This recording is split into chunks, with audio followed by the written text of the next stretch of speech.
Sir, मानव मानव जाति के जन्म की कहानी तो हर बुद्धिजीवी जानता है, पर इसका गिंगों से क्या ताल्लुक है, और वैसा ही गहरा ताल्लुक है जैसे आदम और हव्वा के समय से ताल्लुक था। ज़रा खुलकर समझाइए सर। कहते हैं कुदरत ने आदम की ही एक पसली से यानी कॉलर बोन से पहली हवा का निर्माण किया था।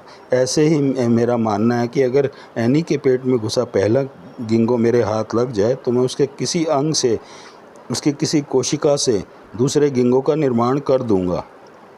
आजकल क्लोन भी बन रहे हैं और फिर कई कई गिंगो, सैकड़ों गिंगो, हजारों गिंगो मेरी लेबोरेटरी में पैदा होते जाएंगे और फिर डॉक्टर कांगो का राज इस इंडिया पर होगा, पूरी दुनिया पर होगा। पागल है वो देश जो आटम बम बना रहे हैं, हाइड्रोजन बम बना रहे हैं। मैं गिंगो बम बनाऊंगा, सिर्फ गिंगो, ओनली गिंगो। और मेरा यह हथियार पूरी दुनिया पर हावी होंगे, हर मिसाइल पर भारी होंगे, हर बम पर दो धारी होंगे।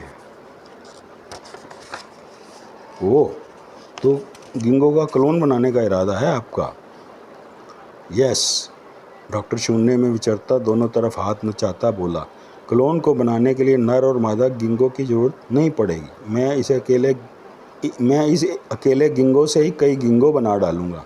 फिर दुनिया मेरी मुट्ठी में। माय गॉड, पर काफ़ी खतरनाक मंसूबा है।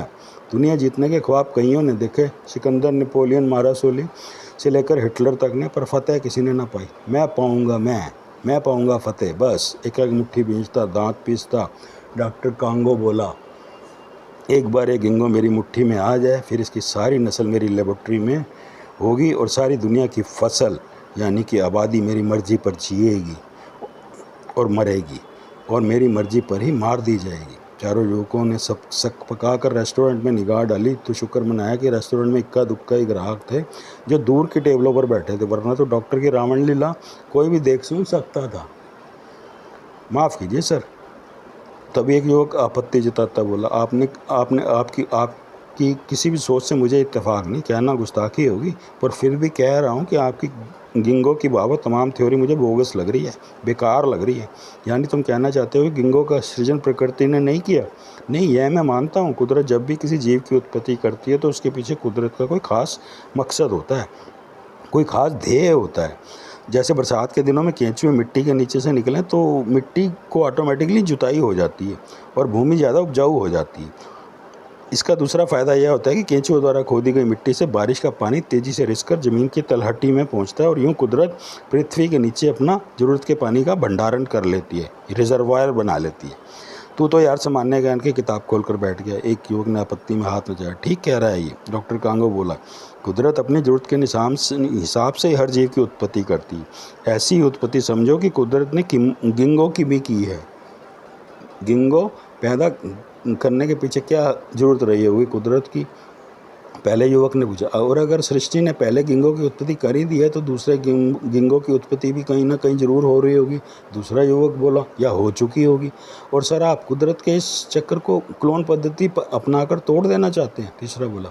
सवाल यह है कि कुदरत ने इस पहले गिंगो की उत्पत्ति कहाँ की होगी? आखिर उत्पत्ति करने के लिए कोई ना कोई साधन तो चाहिए ना, कोई ऐसा गर्भ तो रहा होगा जहाँ पर यह गिंगो पैदा हुआ होगा। चौथा युवक बोला, मैं बारी बारी से तुम्हारे सवालों का जवाब देता हूँ।